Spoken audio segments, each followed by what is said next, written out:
सरस्वतीं।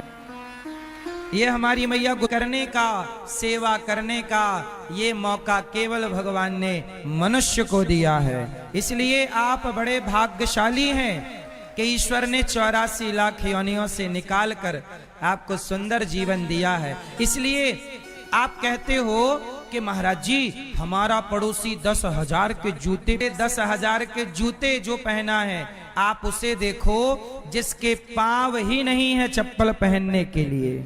कितने लोग ऐसे हैं जो चप्पल हाथ में पहन के घिसटते हैं, बोलो हाँ। कितने लोग ऐसे हैं जो चप्पल कहां पहनते हैं, हाथ में पहन के और घिसटते हैं। अपाहे भैया इसको ना हिलाओ, उसको ना हिलाओ, है ना। कितने लोग ऐसे हैं जो हाथ में चप्पल पहन के घिसटते हैं और अपाहिज हैं, चलना चाहते हैं पर चल नहीं पाते। अब आप बताओ कि आप उनसे अच्छे हो ना जिनके पांव नहीं है चप्पल पहनने को। इसलिए कभी उसे ना देखो जो 10,000 के जूते पहनता है, सदा उसे देखो कि जिसके पास पांव नहीं है, उससे अच्छे हम हैं। जो में हैं, जो कर्म दंड हैं, भीष्म पितामह की बाणों की सैया कोई टाल सका? उत्तर दो। इसलिए मस्ती से भगवान का चिंतन करो, मस्ती से समाज की सेवा करो, अपने कर्तव्यों को ईमानदारी से पूरा करो। जिम्मेदारी जो विधाता ने दिया ईमानदारी से पूरा करो और सब भगवान पे छोड़ दो, क्योंकि तुम्हारे हाथ में कुछ नहीं है सिवाय रेखाओं के। रेखाओं में लिखा क्या है वो भी तुम नहीं जानते। जो जानता है, अच्छा ये बताओ आपकी रेखाओं में बहुत कुछ लिखा है, क्या आपको पढ़ना आता है? लेकिन लिखा है कि नहीं, बोलो हाँ। भाग्य की रेखा, हस्त रेखा, लिखा सब कुछ है, आपको पढ़ना नहीं आता। अच्छा पढ़ना किसे आता है? परमात्मा को। तो जिसे पढ़ना आता है, क्योंकि मेघनाथ को पता था कि मेरे चाचा लंका का भेद बता रहे हैं, इसलिए चाचा को मतलब विभीषण को मार दो। तो मेघनाथ ने शक्ति मारी और जैसे ही शक्ति विभीषण की ओर चली तो लक्ष्मण जी ने देखा कि मेरे भैया ने तो विभीषण की रक्षा का संकल्प लिया है, तो जो प्रभु की शरण में है उसे कोई मार नहीं सकता। यदि शक्ति चल गई है तो मेरे भक्त से पहले मेरी छाती पे लगनी चाहिए। और लक्ष्मण जी आ गए। तो आपकी श्रद्धा है, रोज रोज दूध दही ना हो तो पानी, जल से स्नान कराओ भगवान को, जल से, दूध से, दही से, घी, शक्कर, शहद ना होए तो केवल पानी, ना होए तो केवल पानी स्नान कराओ।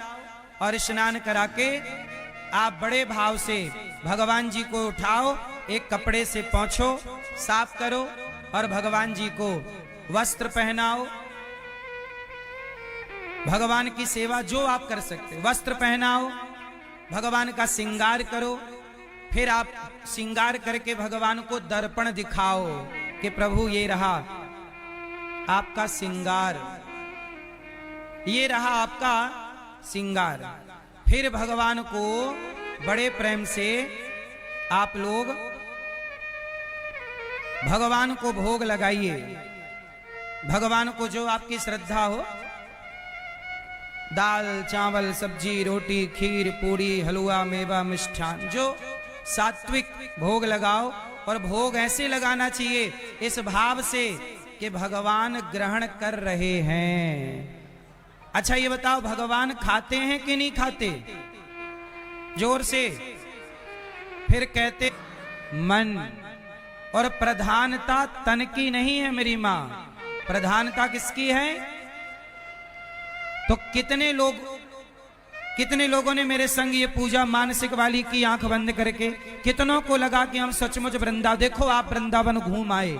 जरूरी नहीं है कि हम शरीर से वृंदावन जाएं, हम मन से रोज वृंदावन जाएं। हम मन से रोज गंगा स्नान करें, हम रोज मन से भगवान पशुपतिनाथ जी का दर्शन करें, रोज शिव जी को जल चढ़ाएं, शहद चढ़ाएं, शरीर से नहीं मन से। हमारी उपस्थिति जरूरी नहीं कि तन से हो, भगवान के चरणों में, बिहारी जी के चरणों में, गौरी गोपाल भगवान के चरणों में, पशुपतिनाथ जी के चरणों में जरूरी नहीं है कि तन की उपस्थिति हो, अरे मन की उपस्थिति भी तो हो सकती है। बताओ, मन, ये संसार व्यवहार के लिए अच्छा है, संसार में रहो, रिश्ते निभाओ, जिम्मेदारियां निभाओ, पर यहां उलझना नहीं है। भगवान अपने भक्तों के लिए पहाड़ उठाते हैं, गोवर्धन उठाते हैं। कछु माखन को बल बढ़्यो, कछु गोपन करी सहाय। श्री राधा की कृपा भई, मैंने गिरिवर लियो उठाए। भगवान ने गोवर्धन उठाया और गोवर्धन उठा के समाज को कहा कि जैसे मैं गोवर्धन उठाता हूं, गोवर्धन मतलब क्या है? जहां गाय चरती है। अच्छा ये बताओ, जहां गाय चरती है उस भूमि को क्या कहते हैं? बिहार में जहां गाय चरती है उसे क्या कहते हैं? गोचर भूमि। सरकारी कर्म बड़ा है तो चोर चोरी कर रहा है, कर्म ही तो कर रहा है अपना, फिर उसका कर्म भी आपके हिसाब से बड़ा होना चाहिए। इसलिए कर्म बड़ा नहीं, जिस कर्म में धर्म नहीं होता वो कर्म कभी बड़ा नहीं होता। जिस कर्म में धर्म होता, इसलिए वही कर्म करना चाहिए। जो कर्म, तो मां अपने बेटे को गले लगाएगी कि नहीं? बोलो हाँ। मां अपने बेटे के गालों का चुम्बन करेगी कि नहीं? बोलो हाँ। मां अपने बेटे के माथे को चूमेगी कि नहीं? तो अब बताओ, मां जब अपने बेटे के गालों को चूम रही होगी और बेटे को गले लगा रही होगी, तो क्या इस मां और बेटे के मिलन में कोई दोष है? जब मां और बेटे के मिलन में दोष नहीं है, तो भक्त और भगवान के मिलन में दोष कैसे हो सकता है? तो तुम करो तो रात कोटि कोटि दंडवत। भगवान है, पति नारायण है, तो पत्नी भी नारायणी है।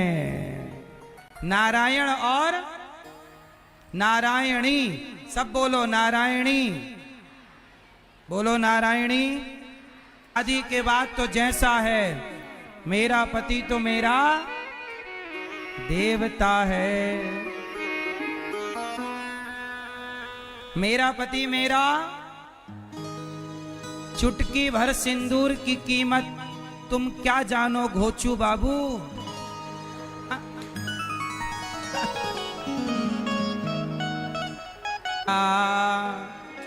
ओ प्यारी मैया, आप कितने व्रत करती हो? हाँ 4, 3 तीज। कौन कौन सा व्रत होता है स्त्रियों का? चलो बताओ, स्त्रियों का सबसे बड़ा व्रत कौन सा होता है? कौन सा? तीज। तीज गुजिया खाने मिलती है? सबसे बड़ा व्रत कौन सा? छठ पूजा। छठ पूजा तो है ही सबसे बड़ा। कौन? करवा चौथ। ये मैया कह रही हैं, ये मैया कह रही हैं करवा चौथ, ये मैया कह रही है तीज। मैया आप क्या कह रही हो? महाशिवरात्रि। हाँ मैया, मैया जा रही हो? जाओ टाटा। व्रत वाली नारी है। कौन सा व्रत? पति व्रत। सब व्रत है बेकार, बिन पति व्रत के नारी का तो। कौन सा व्रत किया? अच्छा बताओ, पतिव्रता स्त्री किसे कहते हैं? चश्मा वाली मैया। ये चश्मा वाली मैया। पतिव्रता किसे कहते हैं? मैया आप बताओ, मेरी माँ टोकनी सिर पे रखी हो, बताओ पतिव्रता नारी किसे कहते हैं? कौन?